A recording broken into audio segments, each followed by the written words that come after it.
Hello guys, this is Mike from McProgramming.org. In this video I'm going to show you what a getter and a setter is. Very important when it comes to class design. So I'm just going to start coding. I'm going to code a person class at the top of this. And let's give it a few instance variables. Private string name. And I'm going to give it a private int age. Okay, and we went over constructors, so let's create one real quick. Public, and then the name of the class, which is person. We're going to take in two arguments, a string for name, and it's going to take in an int value for age. So let's set this up. It's going to say this name equals name, and this dot age, not minus, equals age. Excuse me. I could hard code this out. Yeah, I'm gonna hard code it first. So, what a getter is and a setter, a getter will retrieve. Let's just say that I was writing some code down here and I wanted to get the person's age. A quick way of referencing age would be public void get age, and it takes no parameters. And inside here, well actually, excuse me, this is going to return an int. So get age, we're going to return age down here. Returning and printing are two different things. So if you wanted to, down here, print out the age, you would have to do a system.printout line with this method in the parameters. So let's do another get method, public string, because we're getting the name on this one, and that's a string. No parameters, and we're just going to say return name. Okay, all the errors are gone.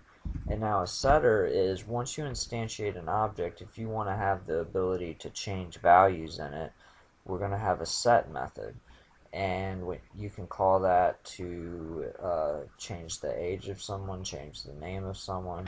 So let's see how this code looks. This is the public void because we're not returning anything, and we're going to say set age, and this will take in a parameter because you want to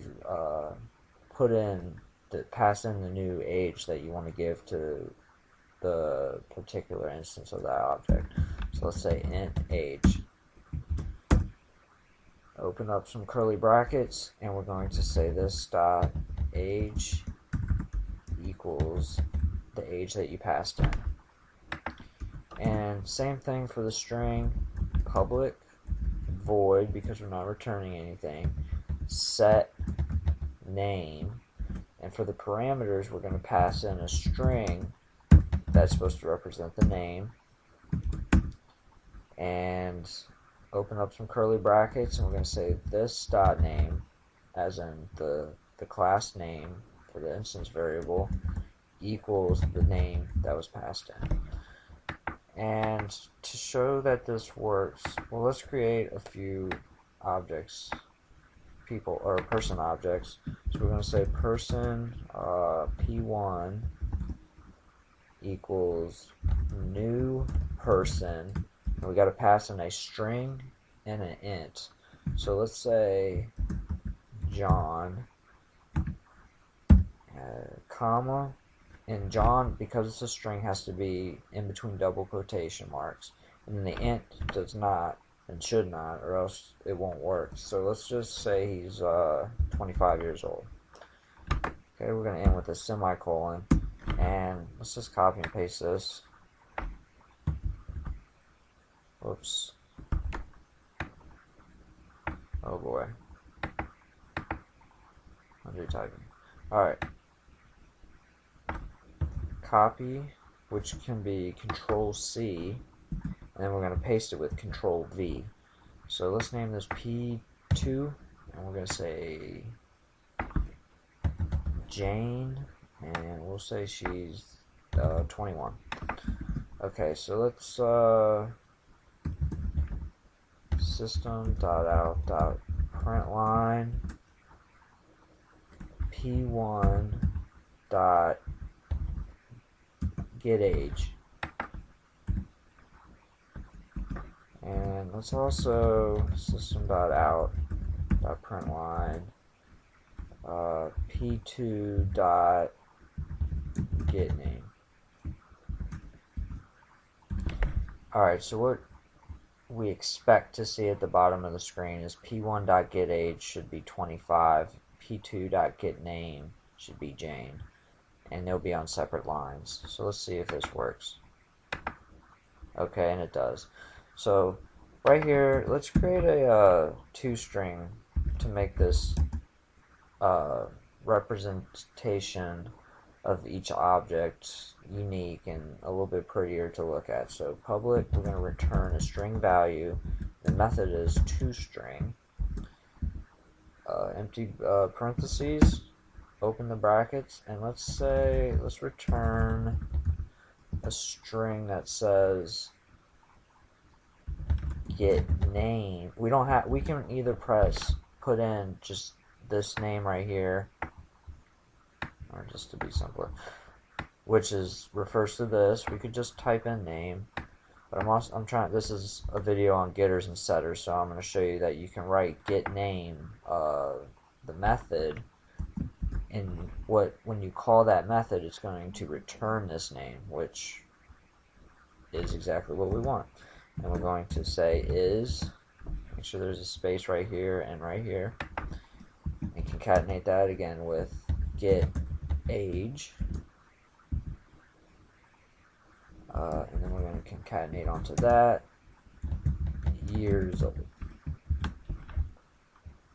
Okay, so if this works, it should say the name. Let's say we ran it on P1. It should say John is 25 years old. So let's get rid of this, and so we're just going to print out this object P1. Cool. John is 25 years old. Now let's set a new P1 dot set age. Let's just say he had his birthday. So now he's 26 years old. Now let's print that out again. A shortcut for printing our system.out.println is sysout and control shift, or control shift or control space. There we go. Sorry about that. I'm getting all my shortcuts mixed up. So from sysout, hit control and the space bar, and it'll automatically set up this for you. So let's print out P1 again. And as you can see, this method works. Let's see, what else can we do? Let me get rid of all these and show you a shortcut of creating getters and setters through Eclipse. And this is why I love Eclipse so much. We're going to right click, go to source, somewhere down here, source, and say generate getters and setters. And since we have two fields up here, age and name, let's click both of them because we want getters and setters for both. And we're going to say OK, and look, it generated for us exactly what I had just coded. And let's just run this again. Okay, so you get the same numbers. So that's a video on getters and setters. They come in very handy. You should pretty much always. That's maybe an overkill statement, but there are times where these will be in a lot of classes because sometimes you need to change values, and if you don't want to change it, just don't create a getter or setter for it. And please subscribe to my YouTube channel, McProgramming, and visit my website, mcprogramming.org. I'm trying to make a Facebook account as we speak. and please subscribe. That's all I can say, and I'm going to keep pumping these videos out. Thank you for watching.